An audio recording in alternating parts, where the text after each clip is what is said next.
had been a legislative staff and consultant to several senators and congressmen by helping them craft laws. And now, Rizalito David wants to be at the forefront of legislation as he seeks a Senate seat for the second time. Listen and watch him on Inquirer.net's Inquest Vote 2013.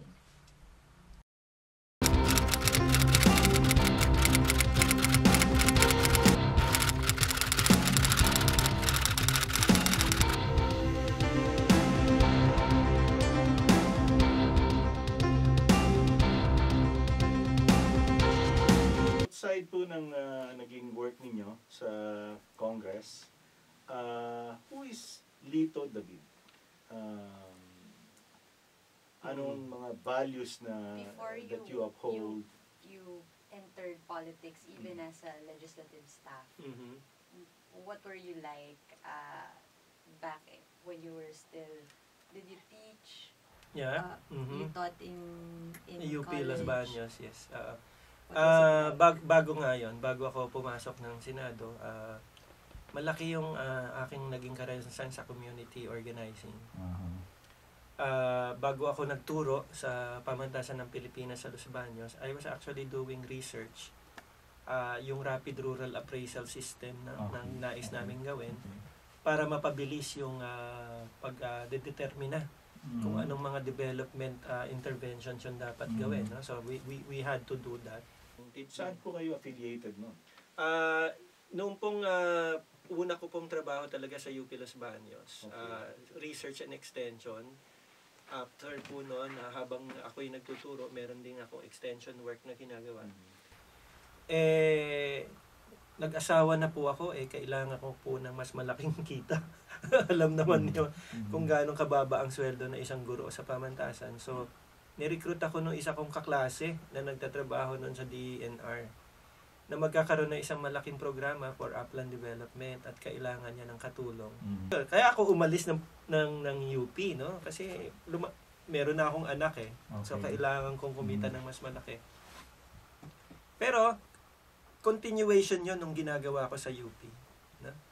Dahil ang kasama pa rin namin mga tiga-pamantasan pa rin. From DNR po, doon sa community organizing work ko na yon, ni-recruit ako doon sa higher office ng department. So I handled yung strategic planning dahil nakita nila yung background ko sa environmental science. Nag-resign po ako sa DNR. Yung aking napakataas at permanenteng posisyon, no? Kaya nga ang daming parang sabi, baliw ka, no? Sabi ko, walang mangyayari dito, puro pencil pushing to, no? Hindi ko naman nakikita dun sa ibaba kung ano yung nangyayari. Gawa lang akong ganawa ng plano. So nag-join po ako kay Senator Salonga and Pimentel. Diyan po ako na-introduce talaga doon sa real politics, so to speak, no? With your background in Congress and in the Senate, as being behind the scenes of it all before, would you say that yung mga napagtrabahuhan ninyo ng mga officials, do you look up to these people, or are there other notable personalities na gusto nyo i-emulate, parang ganun, when you if you get elected this time? Well, to be honest about it, I really admire Senator Tatay for the things I learned from him. Yung kanyang passion doon sa kanyang una sa faith niya, tsaka doon sa kanyang intellectual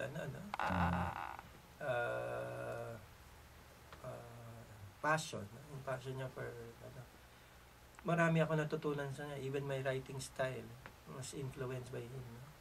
And the way he thinks. Okay. I admire Senator Jaworski for while he may be a basketball player before he became senator, yung kaniyang understanding ng mga pangangailangan ng ating bansa malinaw. Kaya nga nung ako yung head executive assistant niya, I was on top of legislation din And he allowed me. And he allowed me to work on these things. No? Tapos pinag-uusapan na lang namin, tatanungin niya, so yung bang sinabi ko, maayos doon sa ipopropose natin? Opo, ganito, ganyan.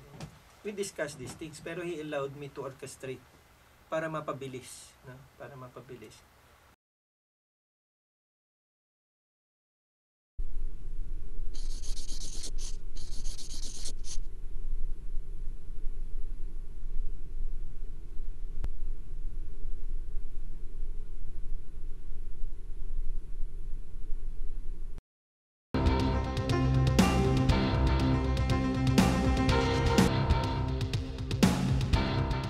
You ran in 2010 and lost. So, what made you run again this time? We are on a continuing mission. As I've said kanina, it would sound so so parang noble, but it is. We are on a mission. Kung hindi namin magagawa sa isa, dalawa, tatlong eleksyon, makasakali sa pang-apat, yung naisin namin para sa buong sambayanan mangyari. No? It doesn't have to be us. Hindi kailangan ako yung manalo ngayon or yung mga kasama ko. Posibleng yung mga susunod sa amin na ganun din yung hangarin, magtagumpay na sa mga susunod na eleksyon. Kasi kung walang lalaban, walang mangyayari. Sure ka ba, Lito, na if you are given a chance to serve in the Senate, hindi ka magiging ganun?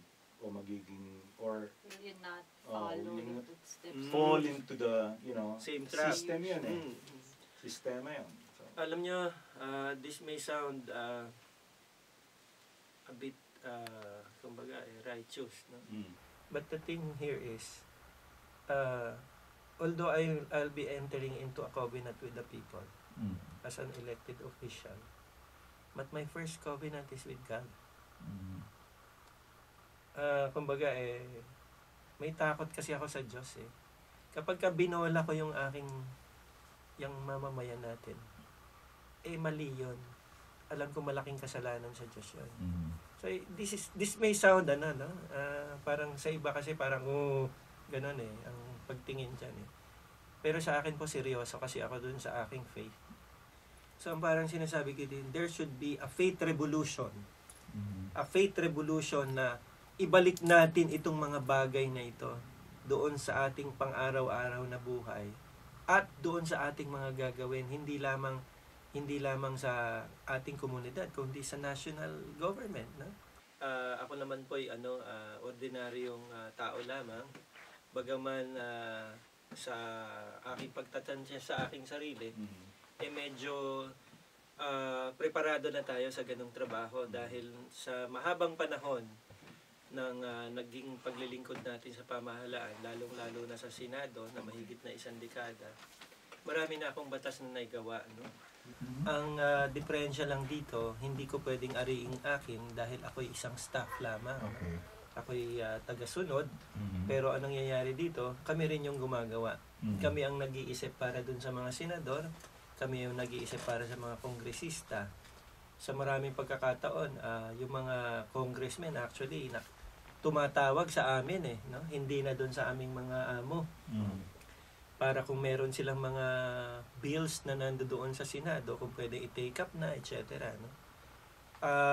Naging ugali ko po yon na kung palagay ko yung mga bills na nanggagaling sa House ay karapat dapat na ipasa, inuuna ko yun na ini-schedule, naghihiring kami, at ginagawa namin kaagad ng committee report at dinadala na namin kaagad sa floor no? for deliberation. Pero I must confess, no? Total nasa lighter tayo. There are some bills that I really did not find good for our country, for our people, na hindi ko talaga siya pinagbigyan ng pansin. No? Kasi minsan nangyayari sa paggawa ng batas, masyadong nagiging parochial yung approach ng ilang mga mambabatas na nawawala yung kumbaga yung kagalingan panlahat na natutok. Kaya pagka nakikita ko na gusto mo lang naman na pagkakitaan ito So hindi ko na siya bibigyan ng pagkakataon na pag-usapan pa ng matagal. No? Although sinasama po namin siya doon sa mga hearings namin, pero hindi na namin binibigyan ng tutok talaga kasi alam na namin na meron lang vested interest na isa-serve itong panukalang batas na ito. No? Yung batas nung nirereklamo ngayon ng mga nagdaang buwan, yung patungkol dyan sa mining law of 1995, ako po yung nagbuo noon. No? Kumbaga ako yung tumapos dahil ako yung committee secretary ng Natural Resources. Noong panahon na yon, may pangangailangan na i-entice, no, ang foreign investors dahil yung mining industry during that time was already dying or was already in comatose actually. So yung kung paano namin kinraft yung law na yon was really to entice investment. But now that investments are in, no, and ang feeling natin dapat magkaroon na siya ng refocusing. Yun naman gusto ko ring gawin kung ako yung uupo ng Senado na ma-refocus yung yung direction ng mining sector. Dahil ako'y naniniwala na kung hindi tayo pupunta sa direksyon ng industrialization, bagaman marami nagsasabi na huli na, sa akin hindi yun huli. Ang ibig niyo po ba sabihin yan ang isa ninyong gagawin kung halimbawa Opo. mahalal One of kayo? the first Oh yes, things. the redirection of the industry, yung focus niya. Gusto kong yung mining should serve the interest of industrialization. For a bill, which would rule you more? Yung isip ninyo o yung puso? Sa akin po ang simple lang ng sinasabi ko diyan. Yung tunay na pagbabago sa lipunan, mangyayari lang yan muli kapag idinikit na natin yung yung pamumuno sa pamahalaan doon sa ating pananampalataya. So I want every bill, no, every law, every policy, program of project na gagawin ng pamahalaan at ng Kongreso na reflective of my faith as a Christian.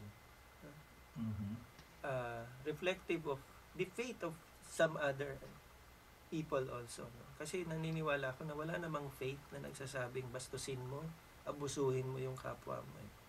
So ang parang sinasabi ko din, there should be a faith revolution. A faith revolution na ibalik natin itong mga bagay na ito doon sa ating pang-araw-araw na buhay at doon sa ating mga gagawin, hindi lamang sa ating komunidad, kundi sa national government. No? Yun po ang aking pagtingin dyan. Mahalal kayo and merong clamor talaga, and which is, there is actually, na ipapasa, let's say, yung freedom of information. How will you actually relate that to yung advocacy ninyo ngayon na kailangan kahit pa paano mag-reflect yung faith revolution? Di ba po ang itinutulak ng freedom of information ay truth Okay. and faith, no? Fundamental sa isang faith yung truth. So wala pong problema. In fact, doon sa apat na isinusulong namin unang-una, kasama po yung freedom of information, yung pagpapasa namin. Kasama na diyan yung pagtatanggal ng sistema ng pork barrel, yung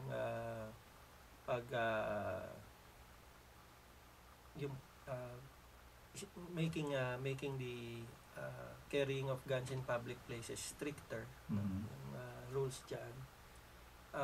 Kasama na rin dyan yung pagtatanggal ng political dynasties, no? Yan po yung apat na aming talagang binibigyan ng focus, at least on the first year of our term.